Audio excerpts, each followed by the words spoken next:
Episode 2 of the Lawmen. Reeves tells us how Bass got into the career for which he will forever be known. However, it was not a smooth journey. This episode picks up about 10 years after the premiere, with the Reeves family settled in Van Buren, Arkansas. Bass is having trouble getting his land to yield any crops, making him wonder if he did something to make God angry. But he swears to his wife that he won't quit. So he's still plowing when a leathery guy on a horse rides up to him with a proposal. Meet Lynn. He's a deputy U.S. Marshal who knows Reeves can shoot well and is a proficient Choctaw speaker, making him the ideal man to be part of Lynn's posse. Bass rejects the proposal by insisting that he is a farmer, but Lynn wouldn't take no for an answer. He asks Bass how many mouths he has to feed with no harvest. As it turns out, Jenny and Bass now have 4 kids, with another on the way. She encourages her husband to take advantage of the opportunity presented to him. And the next thing we know, Bass is riding behind Lynn on their way to the job. They come across a Bible Society wagon with a dying man inside. The man manages to warn them to run, but it's too late. They were suddenly attacked by the same bandit that attacked the wagon. By virtue of Bass' sharp shooting, he kills 2 of the 3 bandits, and Lynn finishes the last. Then Bass prays over the man inside the wagon who has passed away. Will you continue to worship a God that allowed you to live half of your life in chains? Lynn asks mockingly. Bass responds by saying that the Lord gave him hope that there was life beyond servitude. Bass buries the attack victim before they depart. On the way to find the guy they're looking for, Lynn reveals that he once was on a boat that was jumped by Native Americans. During the siege, he was nearly scalped and almost died. It has colored his view of Native Americans since then.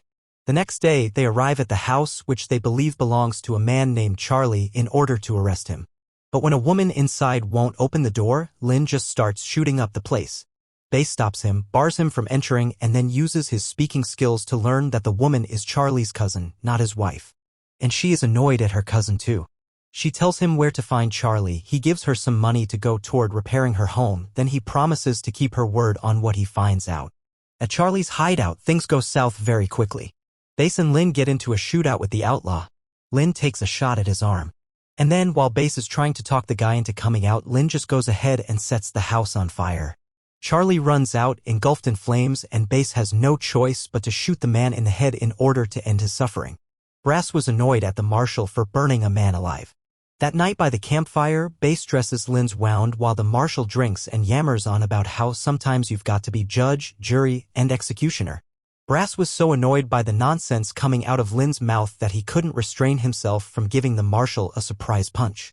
Brass couldn't keep up with a man that heartless, and as Bass prepares to leave, Lynn makes sure he knows he won't get paid if he goes. On the way home, he makes good on his word and stops to let Charlie's cousin know what happened. She's not surprised about how it all went down, and she thanks him for trying.